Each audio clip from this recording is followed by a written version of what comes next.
আমি তোমাদের কাছে অনুষ্ঠান বাড়ির মতো শুক্তো করে দেখাবো। সবজির মধ্যে কি কি দিচ্ছি দেখো। কাঁচা কলা, উচ্ছে পরিমাণ মতো, দুটো শিম, দুটো পটল, একটা গাজর, দুটো বেগুন, একটা বড় সাইজের আলু আর ডাঁটা। এইগুলো আমি সবজির মধ্যে দেব, তোমাদেরকে কেটে আমি দেখাচ্ছি। আর এর মধ্যে কি কি মশলা দেবো সবই তোমাদেরকে দেখাবো। কাঁচকলাটা কাটবো, তাই আমি জলের মধ্যে খানিকটা লবণ দিয়ে দিলাম, তাহলে কষটা চলে যায়। এই দেখো আমার সবজি কাটা হয়ে গেছে। এইভাবে গাজরটা কাটবে লম্বা লম্বা করে, পটলটা এইভাবে, কাঁচকলাটা এইভাবে, আলুটা, আর এই দেখো ডাঁটা, উচ্ছে অনেকটাই দিয়েছে, আর বেগুন আর শিমটা দেবো ভাবলাম, আর দেবো না, কারণ আমার সবজি অনেক বেশি হয়ে যাচ্ছে। এইভাবে কেটে নিলাম। এবার একে একে সব ভেজে নেব। তেল বসিয়ে দিয়েছি, এবার আমি একে একে ভেজে তুলে নেব। বসিয়ে দিলাম। সব সবজিগুলো কিন্তু একটু লবণ ছিটিয়ে ভাজবে, তাহলে লবণটা ভেতরে ঢুকবে।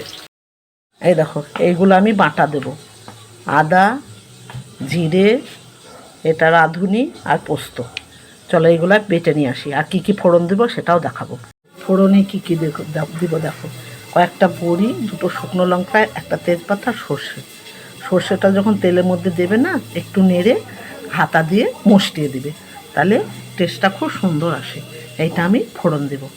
আর কিভাবে ফোড়ন দিই, মশলাটা কিভাবে কষি তোমরা দেখো। সর্ষে, তেজপাতা আর শুকনো লঙ্কাটা ফোড়ন দেবো, ফোড়ন দিয়েছি। এবার হাতা দিয়ে আমি এটা নেড়ে দেবো, বুঝতে পেরেছ?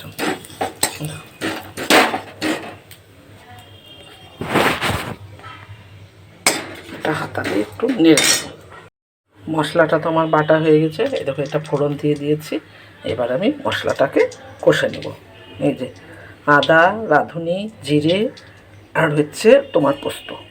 এতে কোনো কিন্তু হলুদ পড়বে না, লবণটা তো আগেই সবতে দেওয়া আছে। আমি আর এখন লবণ দেব না, একটু চেখে দেখে তারপরে লবণটা দেব। তোমরা পরিমাণ মতো সব কিছু দেবে। আর এটাতে খেতে দেখবা খুব সুন্দর। ঘিটা আমি এখনই দিয়ে দেবো, নামানোর সময় না, কারণ এটা কাঁচা দুধ পড়বে তো, ওর জন্য নামানোর সময় ঘিটা দেবো না। আমি এখন একটু ঘিটা 1 চামচ মতো দিয়ে দেবো। দেখো কষানোর সময় ঘিটা দিয়ে দেবো।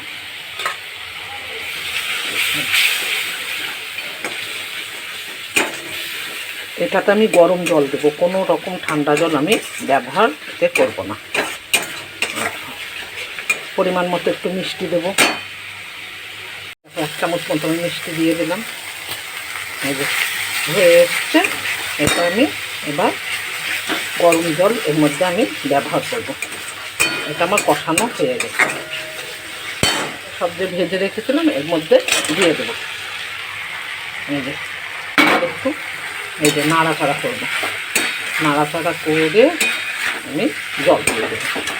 আঁচটা লো করে দিয়েছি। এবার একটু ঢাকা দিয়ে আমি নাড়াচাড়া করবো। এটা সেদ্ধ হয়ে এসছে। আমি এখানে 1/2 কাপ মতো একটু দুধ দেবো, 1/2 কাপ মতো দুধ দিয়ে 2 ফুট দিয়ে আমি নামিয়ে দেবো। এই দেখো এটা হয়ে এসছে সব সেদ্ধ। এবার আমি দুধটা দেবো, দিয়ে একটু ফুটিয়ে নামিয়ে দেবো। আঁচটা আমি বাড়িয়ে দিলাম। দেখো সব সেদ্ধ হয়ে গেছে, দেখতেও অপূর্ব লাগছে, খেতেও খুব টেস্টি হয়।